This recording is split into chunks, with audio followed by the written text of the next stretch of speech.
So much for industry, my friends, and attention to one's own business.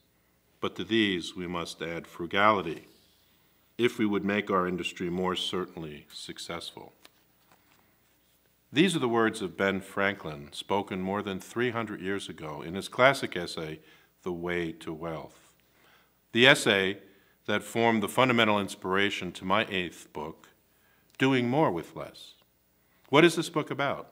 Well, it's about exploring the vital link between our childlike instinct for competitiveness with our adult obligations to address the scarcity of modern needs.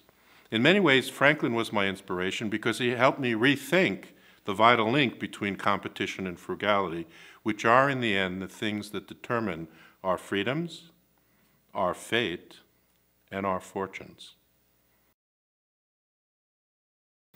In the second year of writing Doing More with Less, I asked myself, what is wealth? And I began to think of a pebble dropping in a pond. And I thought of wealth as it first relates to yourself, then to your family, then to your friends, then to your neighborhood, then to your firm, and finally as your firm fits in society. And once again, Ben Franklin's work, The Way to Wealth, became instructive to me. Because for me, wealth is the process of not only making and growing and creating and inventing worth, but it's also the act of sharing the benefits of that to all those circles in the concentric circle. How it fixes the issues of family, how it fixes some concerns of your neighborhood, and how it empowers the wings of your firm.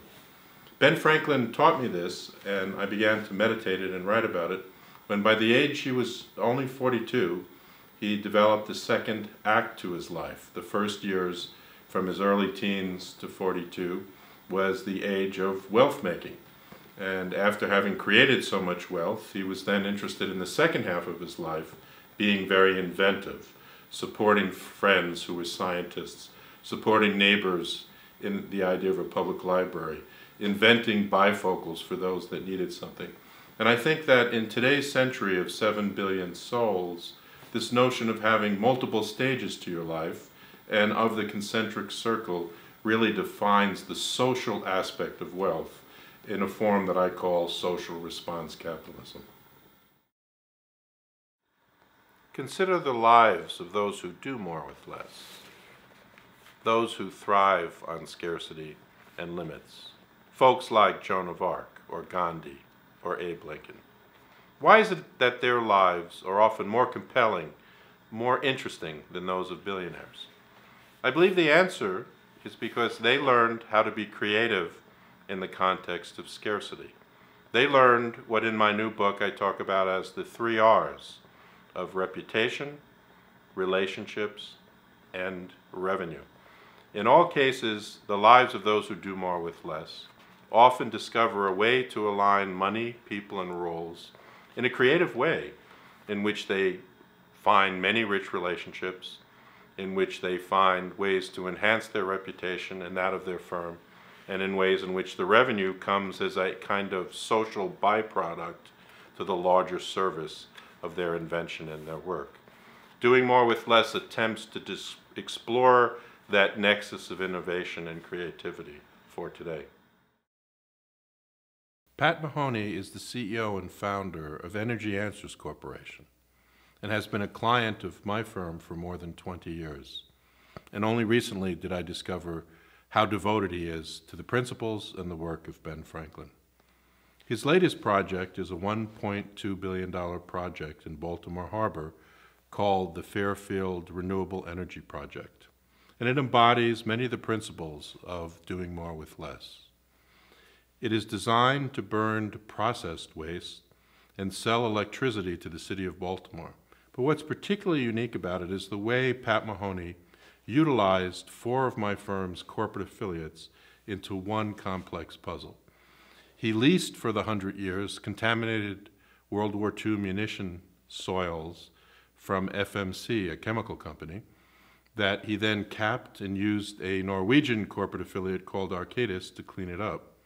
And in the process, containerized a liability that was at severe risk to a neighborhood. In addition, because the site is perfectly located, it has a railroad system going through it and shipping through the harbor. He's able to bring in the processed waste at an affordable price and actually burns it in a profile cleaner than all existing alternatives. So the governor of Maryland, the #2 regulator at EPA, the mayor of Baltimore, and the U.S. Steelworkers appreciated the way he was bringing 800 green jobs back into Baltimore. In many ways, doing more with less is a reflection on how we enter a world of scarcity. We need to become creative, like Pat Mahoney. And Pat Mahoney represents to me a 21st century type of leader who in his very essence, in all of his designs, is thinking about doing more with less.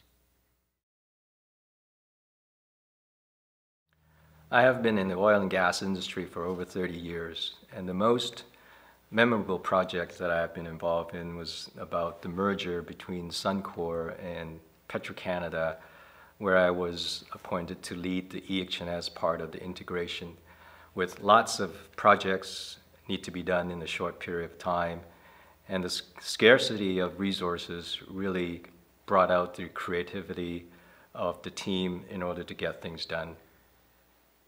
A great example of doing more with less in the business world is leadership training.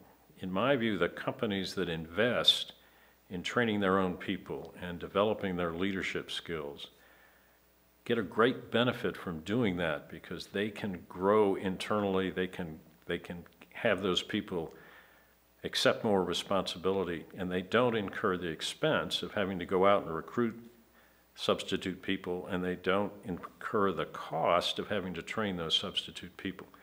So it's a mark, I think, of a well-managed company that they invest in their own people and that they grow their leaders internally to take on these additional challenges over their career.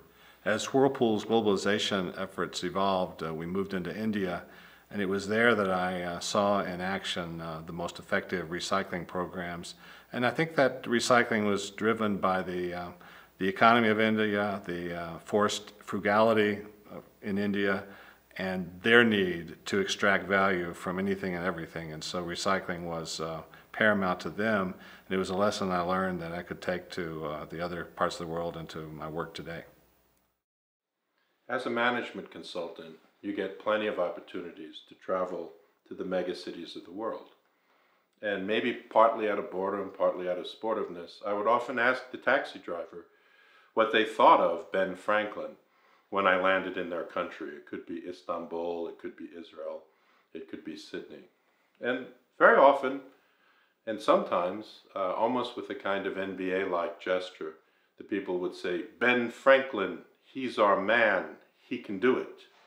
And that was one of the reasons why I decided to write this book, was that the first global citizen, the first citizen who understood that in a world of 7 billion souls, you need to be frugal, inventive, and diplomatic, is Ben Franklin.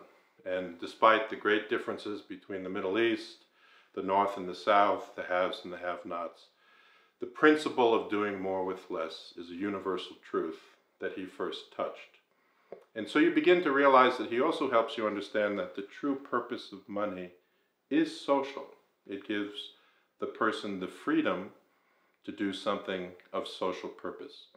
And so as we turn the corner to the near future, and as you look to the left and the right and you see those 7 billion neighbors of yours, I think it's important to realize that doing more with less is success.